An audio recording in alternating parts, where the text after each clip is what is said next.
Hello YouTube, I am here to just show you my vending machine. It's probably one of the biggest redstone projects I've ever worked on. This is the first version. I have a second version out in that glowstone room. I'll show you guys that later. So you call your cart.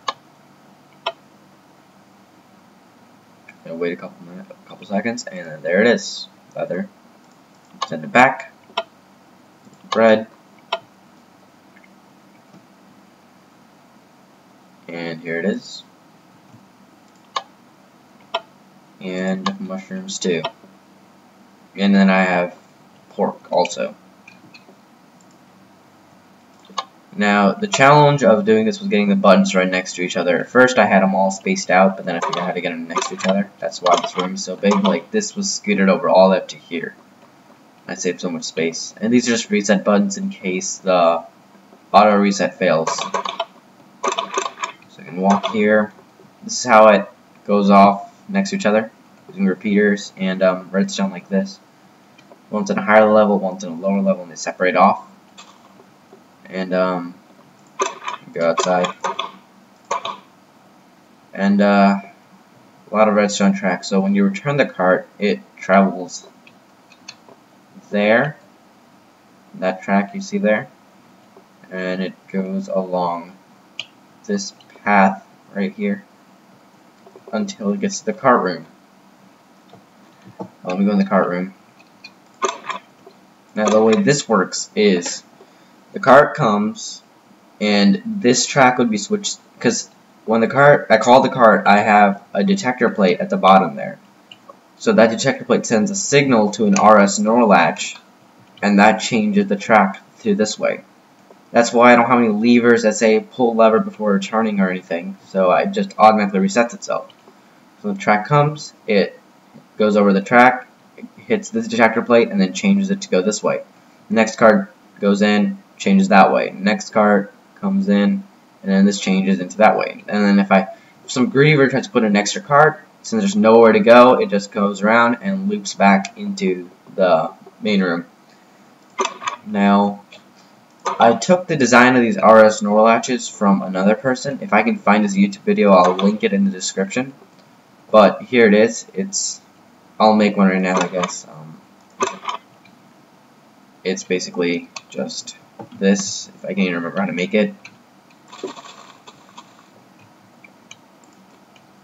And I think it's like so. To go check what I even made. I don't even know how I built it myself. Alright. Okay, I see now. Alright.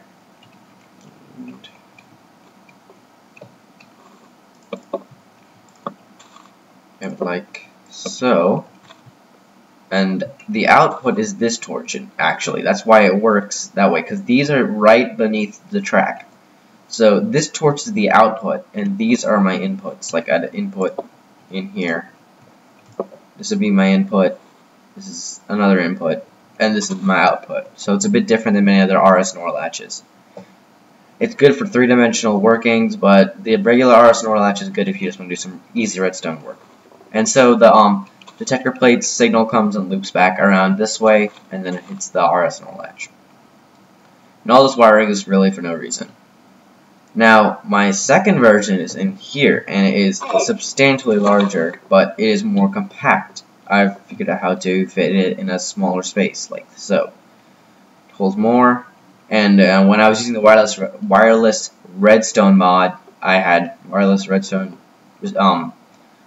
emitters there and receivers on these perches, and then underground here, connected to these.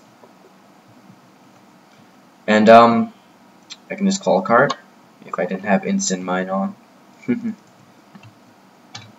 Alright. Cart's coming right over. It's right here. Push it back. See? Let me call a cart in real quickly.